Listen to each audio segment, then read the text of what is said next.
Puji Tuhan. Kekasih Tuhan, kita akan merenungkan kebenaran firman Tuhan. Dengan kita bisa merenungkan kebenaran firman Tuhan, ini sangat indah saudara. Karena Yesus Kristus mengatakan langit dan bumi akan lenyap, tetapi firman Tuhan itu kekal adanya. Mari kita bersama-sama belajar dan merenungkan kebenaran firman Tuhan. Mari kita berdoa.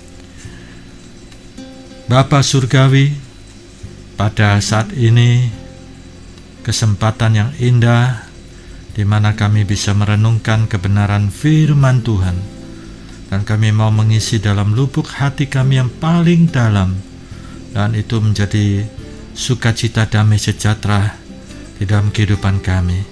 Roh Kudus mengurapi kami semuanya, di dalam nama Tuhan Yesus Kristus. Amin.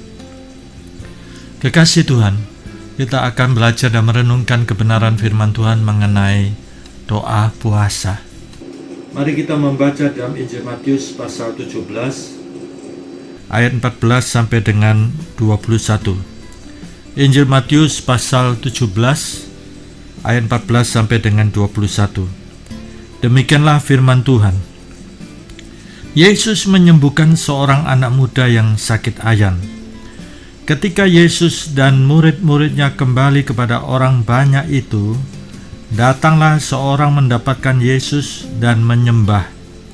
Katanya, "Tuhan, kasihanilah anakku. Ia sakit ayan dan sangat menderita. Ia sering jatuh ke dalam api dan juga sering ke dalam air. Aku sudah membawanya kepada murid-muridmu, tetapi mereka tidak dapat menyembuhkannya." Maka kata Yesus, "Hai kamu angkatan yang tidak percaya dan yang sesat, berapa lama lagi aku harus tinggal di antara kamu? Berapa lama lagi aku harus sabar terhadap kamu? Bawalah anak itu kemari." Dengan keras Yesus menegur dia. Lalu keluarlah setan itu daripadanya, dan anak itu pun sembuh seketika itu juga. Kemudian murid-murid Yesus datang, dan ketika mereka sendirian dengan dia, bertanyalah mereka, "Mengapa kami tidak dapat mengusir setan itu?" Ia berkata kepada mereka, "Karena kamu kurang percaya. Sebab aku berkata kepadamu, sesungguhnya sekiranya kamu mempunyai iman sebesar biji sesawi saja, kamu dapat berkata kepada gunung ini, 'Pindah dari tempat ini ke sana,' maka gunung ini akan pindah, dan takkan ada yang mustahil bagimu. Jenis ini tidak dapat diusir kecuali dengan berdoa dan berpuasa." Amin. Kekasih Tuhan, di dalam perikop ini kita sudah membaca dan mendengar di mana Yesus mengusir setan dari seorang anak muda yang sakit ayan. Kekasih Tuhan, kalau kita berpikir kritis, sakit ayan, apa kaitannya dengan setan? Kalau kita memperhatikan di dalam kamus medis, saya sudah memperhatikan di dalam kamus medis, sakit ayan atau sakit epilepsi itu gangguan di saraf seseorang. Muatan listrik tubuh ini sangat kuat dan menyimpang di dalam saraf seseorang. Kekasih Tuhan, di sini tentunya kalau sampai dikatakan itu pekerjaan setan, tidak mudah orang bisa menerima, tidak mudah orang bisa mempercayai. Tentunya ada beberapa orang pasti tertawakan. Ini sakit epilepsi, apa kaitannya dengan setan? Kekasih Tuhan, di dalam perikop ini Yesus mau mengajarkan satu kebenaran supaya kita menyadari kita yang hidup di dunia ini, di dunia yang berdosa, Di dunia ini bukan saja dunia nyata, tapi di baliknya juga ada alam roh. Ini yang dikatakan oleh Rasul Paulus di dalam Efesus pasal 6 ayat 10 dan selanjutnya, di mana Rasul Paulus meminta kita memakai perlengkapan senjata rohani. Karena perjuangan kita bukan melawan darah dan daging, tetapi melawan iblis yang terorganisir. Ada pemerintah-pemerintahannya, ada penghulu-penghulunya, ada penguasa-penguasanya, ada roh-roh jahat di udara, roh-roh teritorial. Kekasih Tuhan, jadi yang kita hadapi bukan dunia nyata saja, tapi ada kuasa kegelapan di balik dunia nyata ini. Di dalam Alkitab, di dalam Perjanjian Lama kita menjumpai beberapa contoh orang-orang kuat. Kita memperhatikan seperti Simpson.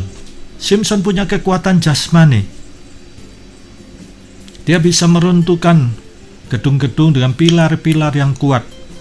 Tetapi ketika Delilah mulai merayu, kalau saudara memperhatikan, saudara perhatikan di dalam kitab Hakim-Hakim, maka di sana ditulis Delilah ini terus-menerus merayu, pantang mundur.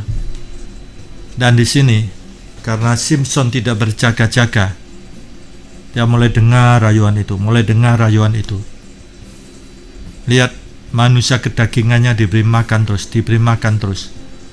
Akhirnya kedagingannya jadi semakin menonjol.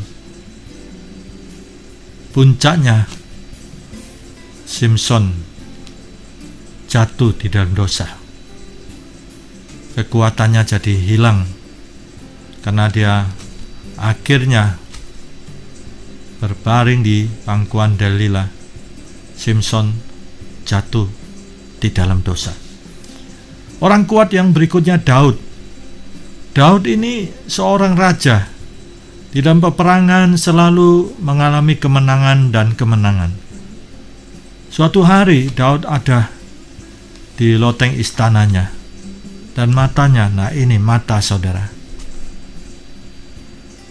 Mata melihat Batseba yang sedang mandi, Dan saat itu Daud melihat, dan karena tidak berjaga-jaga, dia turuti pandangan matanya. Akhirnya timbul pikiran yang tidak baik. Daud ingin memiliki Batseba. Puncaknya muncul siasat kotor. Uria, suami dari Batseba ini, ditempatkan di medan perang paling depan, dan Uria tewas. Daud mengambil Batseba sebagai istrinya. Lihat, karena untuk mendapat keinginannya, Daud memakai cara kotor.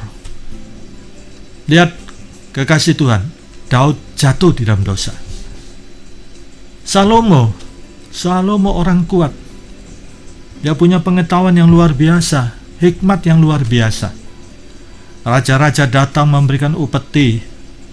Ratu Seba pun datang kagum dengan hikmat Salomo di dalam mengatur istananya, keindahan istananya, tata cara istananya sedemikian rupa sehingga mendapat puji-pujian. Demikian juga upeti-upeti. Lihat, akhirnya upeti sekian banyak.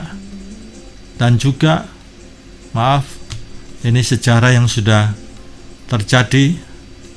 Perempuan-perempuan juga menjadi upeti. Akhirnya istri selirnya ada 1000. Salomo jatuh dalam dosa karena istri selirnya membawa kepada penyembahan berhala. Kekasih Tuhan, kita lihat tiga tokoh orang kuat ini dicontohkan supaya kita umat perjanjian baru kita berjaga-jaga, jangan sampai terulang lagi. Dari sejarah kita belajar, kalau kita memperhatikan pengajaran Yesus maupun pengajaran para rasul tentang kehidupan akhir zaman, ditegaskan supaya berdoa dan berjaga-jaga. Berdoa dan berjaga-jaga. Berdoa yang kusuk itu disertai dengan kewaspadaan, sikap yang berjaga-jaga. Nah, sikap yang berjaga-jaga di sini, maka bisa saja seorang berdoa secara kusuk supaya dia semakin serius dan fokus kepada Tuhan Yesus, maka disertai dengan puasa. Puasa tidak bisa mandiri. Puasa harus mengikuti doa. Kalau seorang bekerja dari pagi sampai malam lupa makan, lihat, apakah itu puasa? Tidak. Seorang yang akan operasi harus puasa. Apakah itu puasa yang dimaksudkan Alkitab? Bukan. Puasa di sini, saudara, selalu mengikuti doa yang kusuk. Seorang yang kusuk berdoa kepada Tuhan sehingga dia sepenuh kehidupan, seantero kehidupan, dia datang di bawah kaki Tuhan dengan sungguh-sungguh sehingga dia tidak makan karena kerinduannya yang amat dalam untuk melekat kepada Tuhan. Ini perlu kita perhatikan. Puasa selalu mengikuti doa. Seorang yang berpuasa bukan untuk dia menjadi sakti, seperti seorang berpuasa di pegunungan supaya turun jadi pendekar sakti. Tidak, saudara, kekasih Tuhan. Puasa itu mengikuti doa yang kusuk. Kalau kita perhatikan di sini, yang sangat menarik dikatakan jenis ini tidak dapat diusir kecuali dengan berdoa dan berpuasa. Jenis ini spesifik, saudara, kekasih Tuhan. Anak muda ini yang sakit ayan, kita sudah membaca, memperhatikan anak muda yang sakit ayan. Ketika dibawa kepada murid-murid Yesus, murid-murid Yesus tidak sanggup untuk mengatasinya dan dibawa kepada Yesus. Ini perlu kita perhatikan, dibawa kepada Yesus. Harusnya demikian, datang kepada Yesus, dibawa kepada Yesus, dan lihat Yesus menengking setan itu dengan keras. Yesus menegur, lalu keluarlah setan itu, menegur anak muda yang sakit ayan itu. Lalu keluarlah setan itu daripadanya, dan anak itu pun sembuh seketika itu juga. Kekasih Tuhan, dengan kita memperhatikan kalimat demi kalimat, murid Yesus tidak sanggup untuk mengatasinya dan dibawalah kepada Yesus Kristus. Ini kuncinya. Setiap masalah kita harus kita bawa kepada Yesus. Dan kalimat yang menulis jenis ini tidak dapat diusir kecuali berdoa dan berpuasa. Mengenai tanda kurung ini ada pembahasan tersendiri ya. Ada yang mengatakan bahwa ini hanya catatan kaki oleh tokoh-tokoh pada masa lalu, membuat catatan kaki di dalam naskah Alkitab. Kekasih Tuhan, saya tetap meyakini ini firman Tuhan. Di dalam ilmu naskah adalah yang prinsip salinan dari salinan. Dan orang Yahudi tidak menyalin Alkitab, kitab suci itu sangat teliti dan ada kriteria yang sangat prinsipil. Tetapi kesempatan ini bukan membahas tentang ini ya. Karena dalam naskah yang kuno, baik Vatikanus, Sinaiticus, ya kekasih Tuhan, ada naskah memang ayat ini tidak ada. Ada naskah kemudian ada yang tertulis di bawahnya, sebagai itu sebabnya dikatakan catatan kaki. Tetapi prinsip ilmu naskah, salinan demi salinan. Saya percaya dalam salinan yang tertua pasti ada kalimat ini. Karena cuaca, waktu, sehingga akhirnya kita melihat, karena di dalam naskah yang paling tua tidak ada, yang termuda ada, tapi yang termuda itu merupakan salinan yang paling tua. Kekasih Tuhan, yang perlu kita perhatikan, kalimat ini tetap kita yakini sebagai firman Tuhan. Jenis ini tidak dapat diusir kecuali dengan berdoa dan berpuasa. Jenis ini, kekasih Tuhan, ini spesifik. Yesus mau mengajarkan dari sekian banyak jenis-jenis masalah kita. Kita ini masih hidup di dunia, bukan di awan-awan. Kita menghadapi kenyataan di depan mata kita. Tantangan, kesulitan, tawaran-tawaran, kesenangan duniawi, kenikmatan duniawi, kesusahan. Kekasih Tuhan, begitu banyak jenis masalah yang kita hadapi. Nah, di sini Yesus mau mengajarkan kepada kita, ada masalah timbul karena kita tidak disiplin. Maka untuk mengatasi ke depan, kita perlu disiplin. Ada masalah timbul dalam hidup kita karena ceroboh. Maka lain waktu ke depan, jangan kita ceroboh. Berhati-hati. Ada masalah yang timbul karena kita tidak berhikmat, sembarangan, sakarep PDW, urusan belakang, akhirnya timbul masalah. Ada masalah yang timbul karena kita tidak punya manajemen yang baik, manajemen pribadi, manajemen keluarga. Akhirnya keuangan tidak cukup untuk kehidupan sehari-hari, dan lain sebagainya. Kekasih Tuhan, jadi sekian banyak jenis masalah yang kita hadapi, itu disebabkan karena kita tidak berhikmat dalam jalan hidup ini, tidak berjaga-jaga. Akhirnya kita terseret di dalam berbagai masalah. Nah, di sini kekasih Tuhan, masalah yang kita hadapi, mungkin kita sudah mengatasi dengan berhikmat. Kita sudah mengatasi sedemikian dengan pengetahuan yang kita miliki. Kita sudah mengatasi dengan apa yang ada di dalam pengetahuan teknologi dan lain sebagainya, pengobatan yang canggih. Kalau memang tidak dapat teratasi, maka disinilah, dibaliknya inilah perlu tanda tanya. Sekali lagi saya katakan bahwa setiap masalah kita harus cek dulu, apakah karena itu kesalahan kita, kecerobohan kita, ketidakdisiplinan kita, ketidakberhikmatnya kita, ketidakpengetahuannya kita. Bukankah firman Tuhan katakan umatku binasa karena tidak berpengetahuan? Saya kenal seorang sahabat, sudah punya satu penyakit bawaan, darah tinggi, hipertensi. Tetapi lihat, karena kurang berhikmat, suatu hari dapat kiriman ikan asin. Nah, ini pagi-pagi makan ikan asin dengan nasi hangat, dengan sambal. Enak tenan. Nah, ini saudara, lupa kalau dia punya hipertensi. Berapa hari dia makan nasi yang hangat sambal dengan ikan asin. Akhirnya apa? Stroke, saudara. Beberapa orang kurang berhikmat.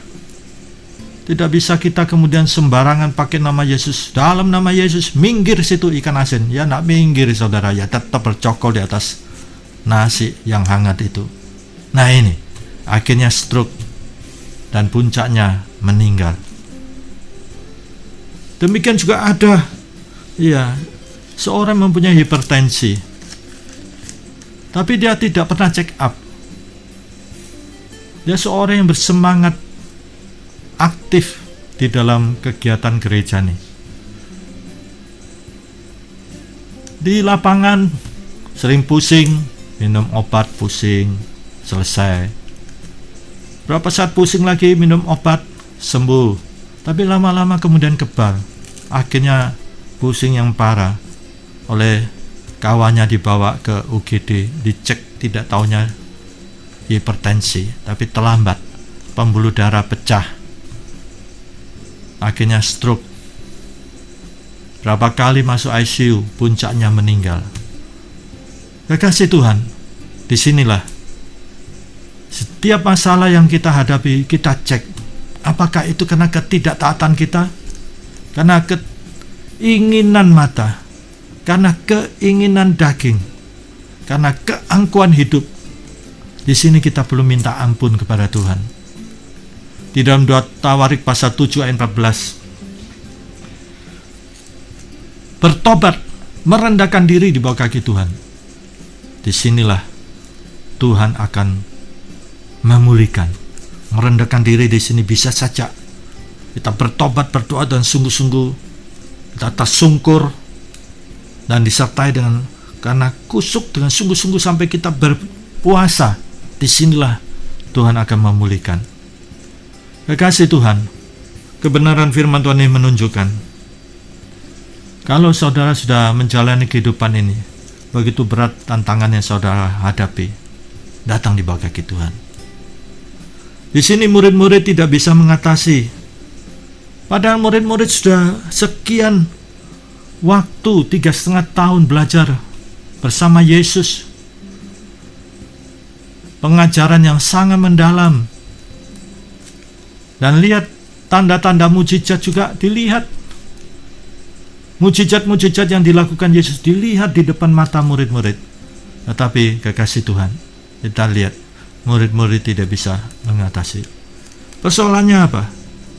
Ketika murid-murid datang pada Yesus dan bertanya, mengapa kami tidak dapat mengusir setan itu? Yesus berkata kepada mereka, karena kamu kurang percaya. Sebab aku berkata kepadamu, sesungguhnya sekiranya kamu mempunyai iman sebesar biji sesawi. Biji sesawi itu kecil, saudara.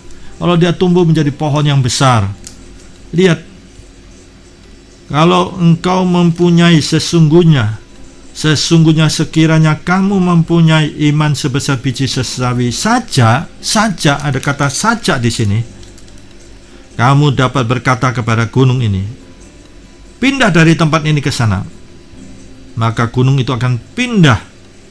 Kekasih Tuhan, bukan kemudian kita mencobai Tuhan sembarangan, kita mau menantang seseorang untuk memindahkan gunung dengan untuk mencobai Tuhan berdasarkan ayat ini. Itu namanya seorang yang sudah menghujat Tuhan. Gunung di sini, kekasih Tuhan, mungkin persoalan kita begitu berat sehingga sampai begitu rupa seperti gunung masalah kita. Dan sebagaimana untuk memindahkan gunung, secara logika tidak mungkin bisa memindahkan gunung itu. Memindahkan gunung Semeru, gunung Arjuna, tidak mungkin. Nah, di sini kekasih Tuhan, Yesus sampai mengatakan, ya, apa yang tidak mungkin? Kalimat berikutnya, dan takkan ada yang mustahil bagimu. Takkan ada yang mustahil bagimu. Memindah gunung secara logika nalar itu mustahil, tidak mungkin. Siapapun dia, profesor, jenius, tidak bisa memindahkan gunung. Disinilah Yesus memberikan contoh gunung itu supaya kita berpikir, apa yang mustahil? Mungkin secara pikiran nalar sudah buntu, sudah mampet, sudah judek, seperti tidak ada jalan keluar, pintu sudah tertutup, tidak ada jalan keluar.